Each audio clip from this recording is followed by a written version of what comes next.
Jesus in My Life, Episode 7. So let's just say that as I was raging in the flesh, let's call it that, I always knew in the back of my head or whatever, there's a voice saying, Kevin, it's not always going to be like this. You just need to go through this.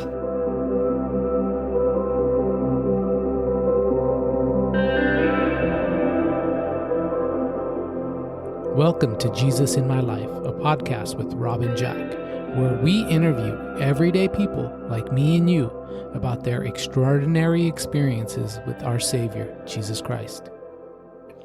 So I'm Rob, and this is Jack. Hey, everybody. Hey, and we're really excited about today's podcast. I have a friend here in studio with us. This is Kevin. Kevin, welcome to Jesus in My Life podcast, and we're glad to have you share your story. Why don't you first introduce yourself to our audience? Hello, everybody. My name is Kevin Krieger. I'm happy to be here today, and I'm thankful for the opportunity, that you're giving me, to share my story. Hopefully, it can help somebody, and I'm excited to share. All right. Well, Kevin, this is the first time meeting you. Tell me a little bit about yourself. Where are you from? Okay, sure. I was born and raised in Western Pennsylvania. I was raised in a very, very traditional Catholic family. I was an altar boy, went to church every Sunday. All right. It was really, really traditional. And so I went to Catholic school. So when I was 18, I moved to the West Coast. And so Culture shock. That was a major, I kind of had an idea, but yes, still a culture shock for sure. So I ended up staying here for the next 39 years, and I was saved in California, but that was on a phone conversation with my oldest brother who was in Montana at the time. Wow. But so I ended up being out here in California for 39 years, but I am currently back in Western PA taking care of my mother-in-law. Okay. So That's awesome. That's pretty much That's awesome. in a nutshell Okay. what happened. Well, Kev, I've heard a little bit of your story, and I'm excited to hear a little bit more specifics and details and how this will encourage our listeners. Why don't you share? You mentioned that when you moved out to California and got a hold of your heart, tell us some of the kind of the life before Christ, and then share that experience of how God got a hold of your life. Sure.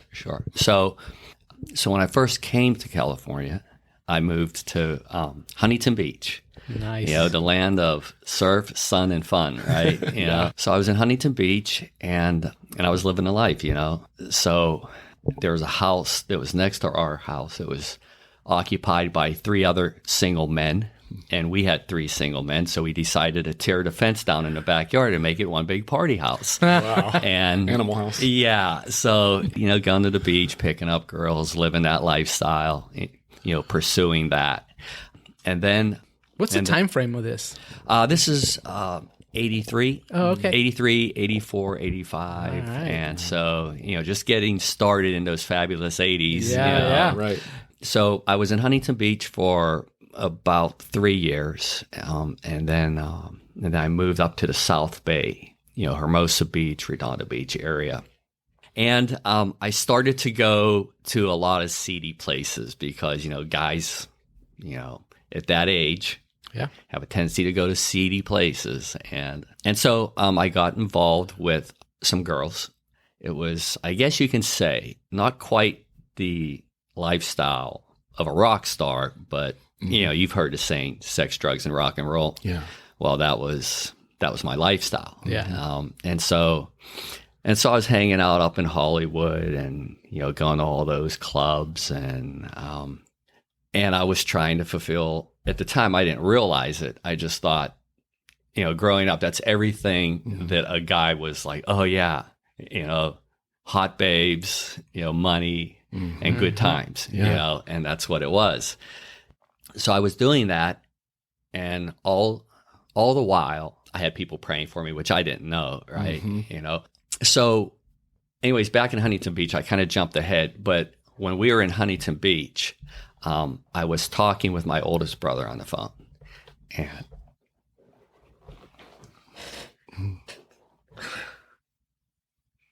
It's okay. Take your time. Yeah. Yeah. yeah, it's just really powerful. So anyways, we're on the phone, and he led me through the sinner's prayer. But what was crazy after that, after I said the sinner's prayer, now everybody's experience is different, right? Some people thunder, lightning, or what have you. Okay. But my experience that day, I was alone. There was nobody home. There was nobody in the houses or anything like that. And I know this is going to sound kind of sci-fi-ish, but I have to explain it this way. It was like there was a calm and a peace around me. Again, it was just calm and peaceful. However, the way I was seeing the world that day, all my interaction with individuals, and I was taking walks and all that was, I'm going to reference the Matrix. So like, when you do the blue pill, red pill thing in there, and Neo, he touches the mirror. Well, it was like there was this bubble around me, and I was seeing the world through a different filter, a different lens, and it was pretty wild, actually. So, anyways, I was alone almost the whole day, which was very odd to begin with, right? There was nobody else around, and I went to a restaurant, and and I was taking walks, but it was like the reality of the world. It was being revealed to me, but yet I was like in this bubble, like this filter, and I was viewing it through that filter, and I wasn't trying to look for that. That's just what came over me. Yeah. And it's like God lifted the veil over your eyes kind of thing. Yeah. Yeah, sure. I would say that. And now here is I don't know what you want to call this part. So after that day, the next day comes. And so, I'm not a member of a church. I don't have no fellowship in my life. So anyways, let me back up to a point prior to that when I was a kid. I've always had some type of faith in my life. Of course, it's the Catholic faith. And I would just like to say that one thing about the structure that provided was exactly that. Structure provided security. Yeah. A sense of security, and like I said, I was an altar boy, I did the sacraments, Holy Communion, confirmation, and all that. But I always found it odd that every Lent, you'd go to confession and the priest, again, this isn't any type of, I'm not knocking anything, but I always felt kind of weird that, you go in and you tell your, deepest, darkest, sins or thoughts or actions. And as a little kid, I do remember me and my buddies would say, I told him about those Playboys we were looking at, right? Right. Yep. Stuff like that. Or, or like I swore this many times on last week and all that. So anyways, he'd say, okay, say 3 Hail Marys and 10 Our Fathers. And so you go out and but I always found it weird because it's like, okay, if you're bad and if you do this, then you're good, right? Right? You always felt like, so anyways, there was always these steps that you can do to make things right. Yeah. Right? Mm-hmm. And then you'd start the cycle over, sin, then pray, and good, right? We're all good, right? Right. So anyways, rinse and repeat. And that just never fully satified you is what you're going to, right? Yeah, because I always felt like it just didn't seem right. Yeah. There was something off about it. Yeah. But then again, like I said, that it did provide structure. Yeah. Mm-hmm. So, and I did develop a sense of right and wrong, and that, if you did do something wrong, you felt that conviction, but also, there was penance. Yeah. Yes. Basically later. So anyways, moving forward back to that, present time, I guess you could say at that time, was that now this is going to sound crazy because you're like, okay, you were just saved and you had these filters on, and you had this marvelous experience. And, without a doubt, for me, it was a God experience. And that's the only way I can describe it. But there again, it wasn't like thunder and lightning or, elevating off the ground or anything like that. Right. It was just a presence that day. So this next part, the next 3.5 to 4 years, I hope what I want people to understand is the importance of fellowship and how important that is. So anyways, the next 3.5 to 4 years is when I really was trying to fulfill the flesh. I mean, it was raging, right? I'm talking parties like you would not believe. And so this is post the sinner's prayer. Yes, this is post. And I know this sounds wild, or crazy or whatever. It just isn't what you would think. Yep. But, there again, I was young, and I was into that lifestyle, and, it didn't happen the next day, but it slowly continued, right? And even though I knew, so let's just say that as I was raging in the flesh, let's call it that, I always knew in the back of my head or whatever, there's a voice saying, Kevin, it's not always going to be like this. You just need to go through this. And I was like, so I mean, even when I was tripping or doing whatever, I don't want to say I felt comfortable, but I knew there was going to be an end to this. I just knew that this wasn't going to continue. Yeah. Out of curiosity, you were raging at this point in time. Did the partying lifestyle bring you as much satisfaction as it had it prior, or did you need to take it to the next level because it just wasn't meeting what you wanted it to meet? Yeah. Well, let's say the satisfaction in the flesh, yes. Okay. The spiritual satisfaction, no. Okay. So there was no satisfaction spiritually because I knew it's almost like I had to get it out of my system, type of thing. Right. But there's that voice in my head that just said, "This will not last." Yeah. Right? You're not going to be like this. So I have a question, and it's something that a pastor once said to me. I know it's crazy, huh? Well, it is, but I'm curious. Is he said once you come to Christ, when you're not walking with Him, you have too much of Him to enjoy the world, and too much of the world to enjoy Him. Was that all typify those 3 years in your life, or was it different for you? Well, for me, the flesh was feeling good, okay, but mentally and spiritually, I knew that this wasn't it. You know, it was a conviction type of thing, but yet it was just a calming voice that said, "This too will pass. This is not going to be your dominant desires in life." You know, and so I did step away, from those friends that I had, and I took some time away, because I knew I needed to change my environment. Yeah. But here's the thing: if I would have gotten into a church and had gotten into a fellowship, I don't know completely if I would have. Maybe I would have only done 20% or gone through 20% of that. But I think I went through that maybe for my testimony. Yeah. So after that, I ended up getting into a fellowship. I found a small church. I was baptized in a church in Inglewood, California.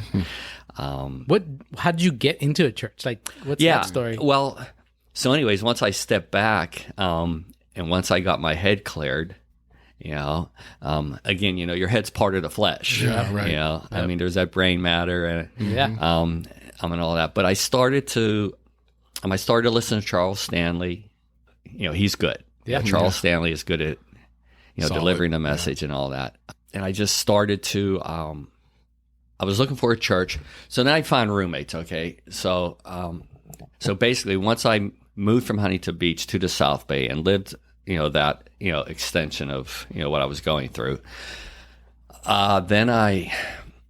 So I needed to find some roommates, and I needed to find another place and all that. So anyways, I found these roommates, and I wanted them to be Christian roommates because I knew, okay, I have to get around, some Christians, and I did. And I had, really cool Christian roommates who were struggling with things of their own. Right. It's not, so we all struggle with something, and that's right. So anyways, the one roommate, he was friends with a bunch of Christian Jewish people. Messianic Jews. And they were amazing. I mean, their knowledge of the Bible was very impressive to me. And I was drawn to that. And so we started to do things like, going on walks on the weekend, hikes, like, Malibu Canyon, things like that, up in that area. And it was just a great time of fellowship. And then we would have Bible study on the weekdays, once a week. And again, everybody had their struggles, and that's what really appealed to me was that, hey, everybody, you look at people and you think, their life must be wonderful. Well, those days of thinking that were long over because it's not. Everybody has something going on inside of them. Yeah. Whether that ends up manifesting externally or not, rest assured. I think what you explained there, Kev, very clearly is the difference between being justified and then sanctified. So justified, your experience of coming to Christ was a supernatural experience, and yet it was your response to what God was doing in your heart and you giving your life and surrendering to him. Justified, you're now right with God. And then what I think you're describing is the sanctification process is an under construction. It's changing the old man into the new man. Yeah. And being that you just said that, I think that day, that I accepted Christ, the reason why that day went the way it did and the experience that I had, he was giving me a glimpse of the peace that I can experience. Just to say, hey, check it out. This is what the world, is like, and this is, But seriously, it was profound. But you would think, okay, if it was so profound, well, then why did you continue? I don't know. I just know that it happened, but I always knew that I would come through it. But also, it was just the way life was revealed to me that day. Yeah. It was just amazing about how temporary all this really is. Well, I think what you were explaining there earlier is just how it was a real clear revelation for you in your new journey with Christ that, man, everybody else is struggling like me. This is not an easy peasy thing. Right. This sanctification process. So once you go back to sharing, just as you were in that environment, there was that epiphany or that revelation for you. Man, I'm not in this alone. That's what I hear. Yeah. And so what I got from those, relationships, with everybody, everybody having their own sort of struggle, is the importance of fellowship and how that support is important. Yeah. And how you need to be associated with a body, of believers. Oftentimes I think we get complacent with, we get up, we go to church, we do the, the steps of, singing and all that. But I don't think we really understand the importance of the fellowship, of how important that is. And the extension of what that really means, because ultimately, the church should be a vessel in order to allow the manifestation of the word out into the world. Kevin, I don't know if I want to share kind of a little bit because I'm relating to you in a lot of ways. I became a Christian, and I would come to church with a hangover. Right? Oh yeah. I just came over. I'd come with a hangover, and I couldn't believe that these people would still love me and welcome me. I know they smelled the alcohol in my breath, right? Yeah. And I was trying to live this dual lifestyle of committed to Christ and then partying on Friday. And it just wasn't working. And I took a step away from Fridays for a little bit, but I got caught back in, right? And this was the last time I went out on a Friday. We were at a bar and a fight broke out, and I tried to hold a girl back that had a bottle in her hand.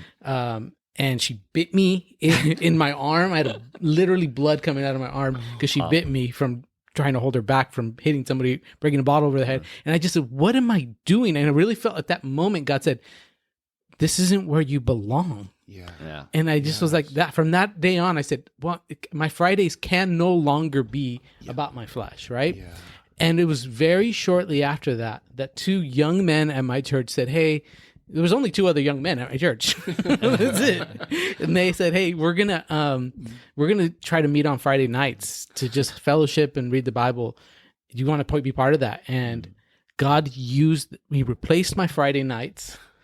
And that's really when I started blossoming. I was going to church for a while, but I wasn't changing dramatically until I committed to fellowship. Not just church, not just going to sing and listening to a nice message, but truly getting my life mingled like in with engaged with other Christians. And from there, it was like my trajectory towards holiness was, skyrocketed. Wow.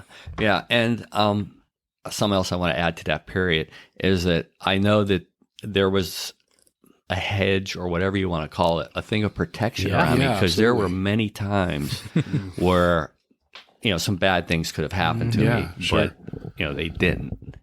And I knew that there was protection around me without a doubt. Yeah. Which is such a testimony of his great grace. Yes. You mentioned that earlier, Kevin. That's just his grace that you really, not only that you experience the true reality of it, right? But you actually see it for real. And that sounds like your journey. Experience it. Yeah. Yeah. And so when I was with my roommates in that group of Christians, I ended up going to a church in Inglewood. Now, it was led by this guy from Arkansas, I believe it was Arkansas or Oklahoma, old school preacher. Him and his wife were wonderful people. I mean, just being around them, they were precious. And I remember there was really mostly just older people, really older people in the church, big auditorium, small congregation, right? And it was like that. And he'd get up there and he would preach. It was like cowboy preaching, right? He was just, but anyways, we would meet, I think it was on a Thursday, for a small Bible study in his office. And one thing I remember, and this really impressed, it was just an impression on me. Whenever they prayed, we were always on our knees. Wow. He said, we're going to pray, and we got on our knees. Always. Nobody was standing or nothing like that. And I guess that was just something that was a conviction of his, So I do remember that. And that was, but that's where I ended up getting baptized, was at that church, and it's just, and there was like nobody there, there's a handful of, older African-American ladies who were precious themselves, right? Yeah. They were there and the pastor and his family, and I only think my one roommate was there because that's the church he was going to. That's how I ended up there. But yeah, there was no, big crowd and band and all that stuff. So it was very humbling, but yet very, very impactful. And so from there, I ended up meeting my wife because I was going back east for this, that, and the other, and ended up married. And so when we got married, we started to go to a church in Redondo Beach, and that's where we met Rob here, Rob and Kara. And, but another small, wonderful church, led by, a wonderful pastor. And that's where my wife got baptized, was there too. Again, it was just very impactful in our lives, and out of that many friendships, and obviously Rob and Kara, but wow. And Kev, it's really cool to hear your story in greater detail.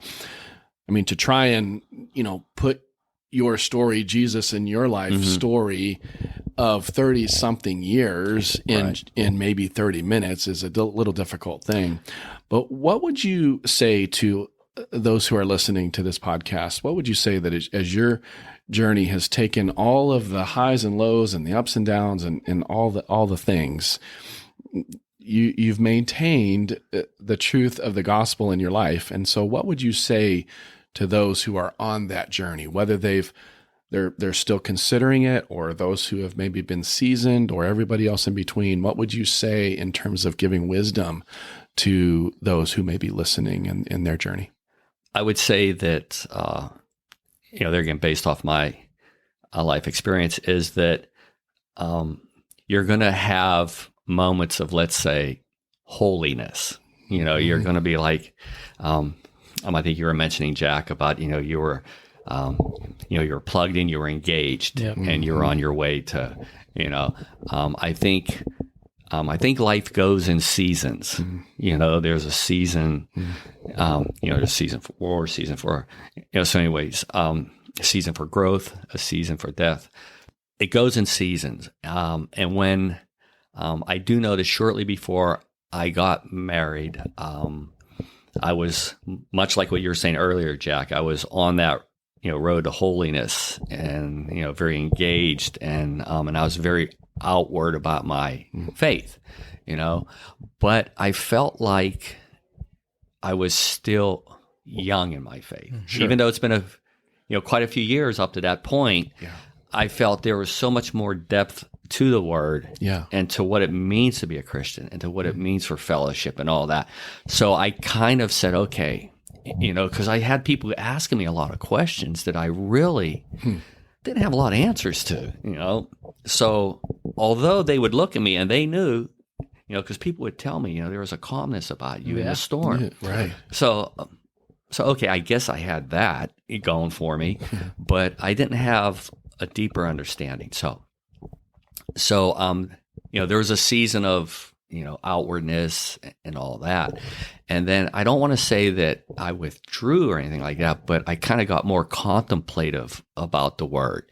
And I wanted to know what exactly, I guess I started to approach the word when I would read it, I would visualize it in a cultural context of that time.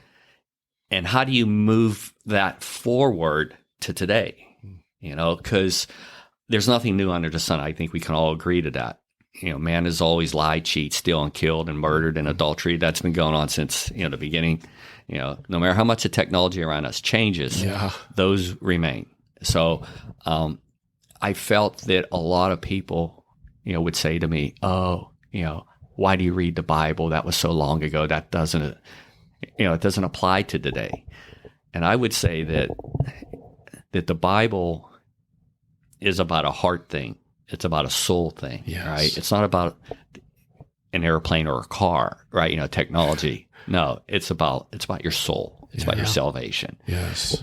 So I wanted to develop, or I wanted to get to know Scripture so that I can take it from then and move it forward and make it relatable.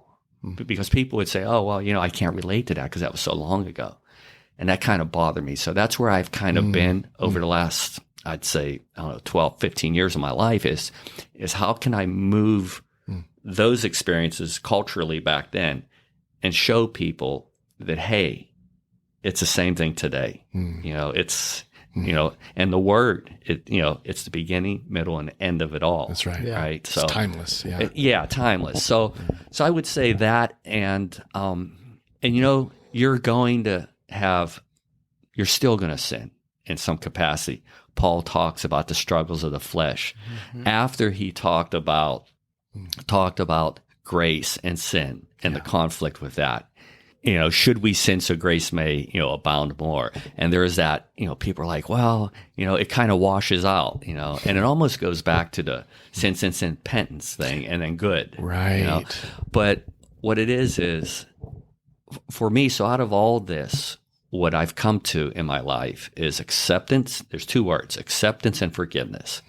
And you can do that in any order, forgiveness, acceptance, whatever. But obviously accepting Christ. But beyond that, your everyday life, you have to accept the fact that there's going to be a struggle.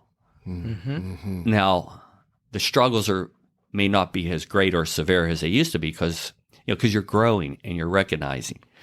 So acceptance, accept that that's going to happen. Accept that you're going to struggle, with some things, and you always will in this life, because we are in the flesh in this life. And then you have to learn to forgive yourself, much like Christ forgave us. Not only do we have to forgive ourselves, but we have to forgive others. And in forgiving others, you experience the grace. It's kind of cool. It's almost a circular thing. So I would just say that, and sometimes, when Satan gets you in his crosshairs, he will use the guilt to beat you down to where you forget there's grace. Because he's got you beat down so much and you're beating yourself up that you forget, hey, I've already been forgiven. That's right. There's grace, right? This is just, no, I'm not saying not to take, sin's a serious issue. Yes. But there's a greater thing, there's a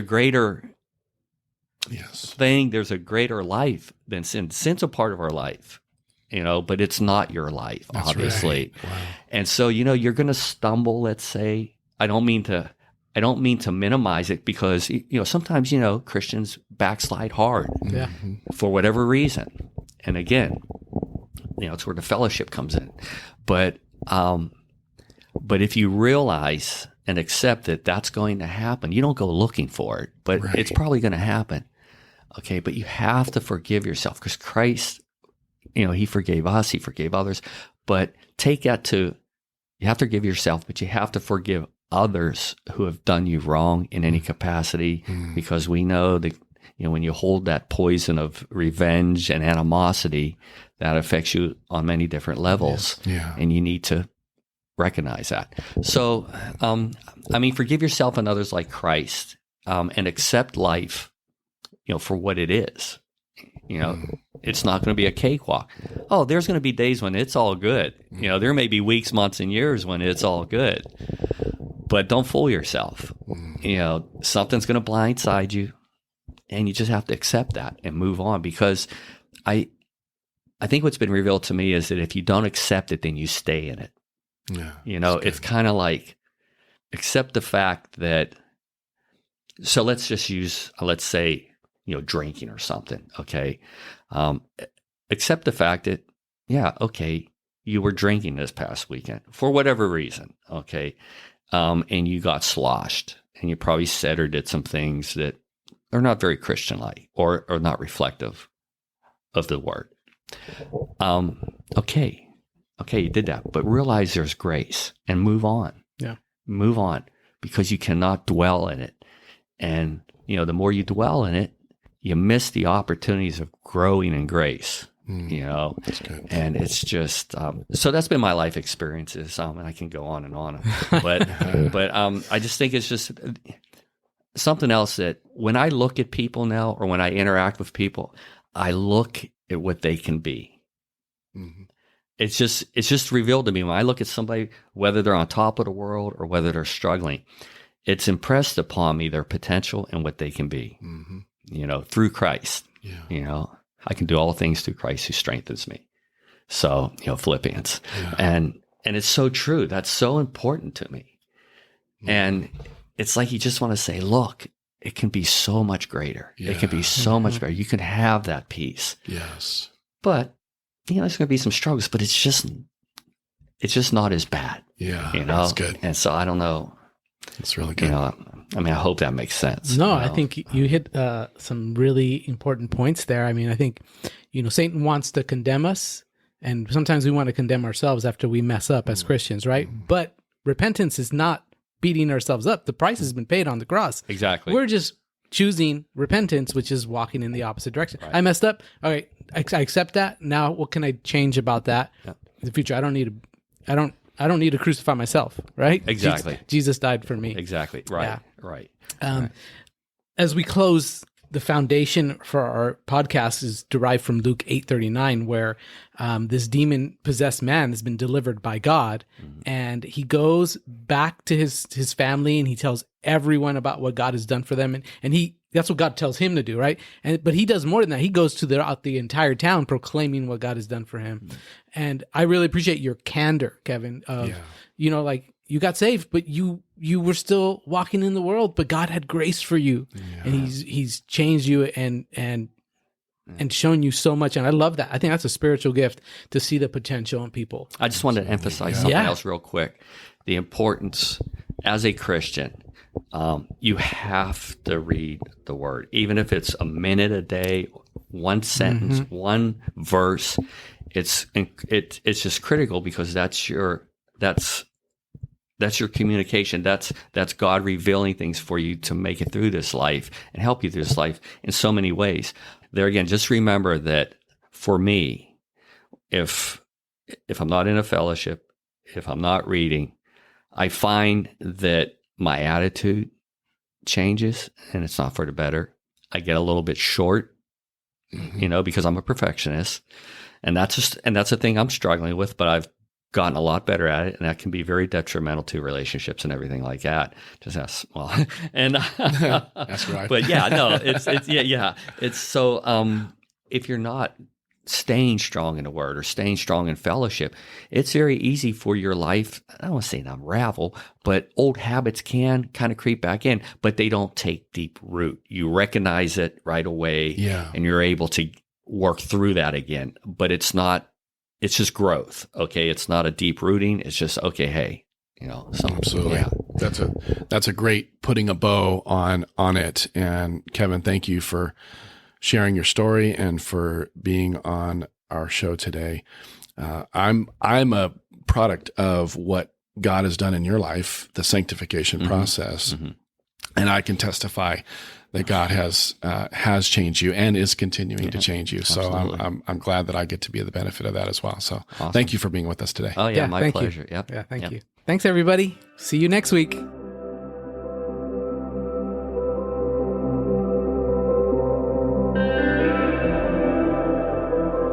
And now, a reflection on today's interview.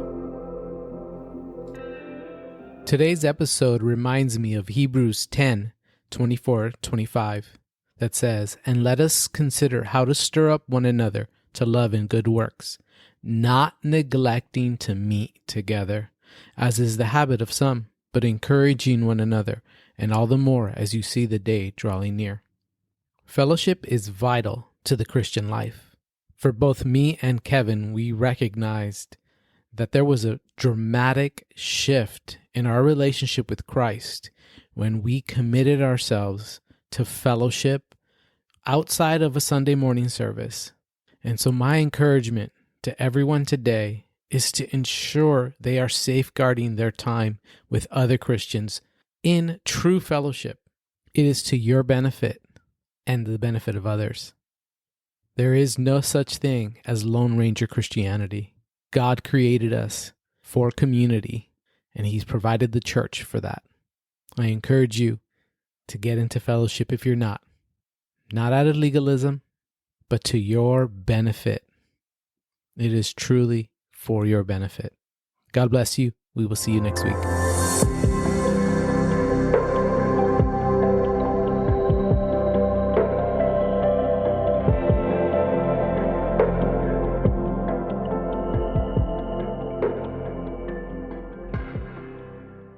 Thank you for listening to Jesus in My Life. New episodes release every Tuesday. Subscribe on your preferred podcasting platform so you don't miss a single episode. If you have enjoyed this podcast, please consider sharing this podcast with a friend or family member. If you would like to help our visibility online, consider rating us and posting a review on Apple Podcast. Have an awesome Jesus in My Life story? Contact us at jesusinmylifepodcast@gmail.com.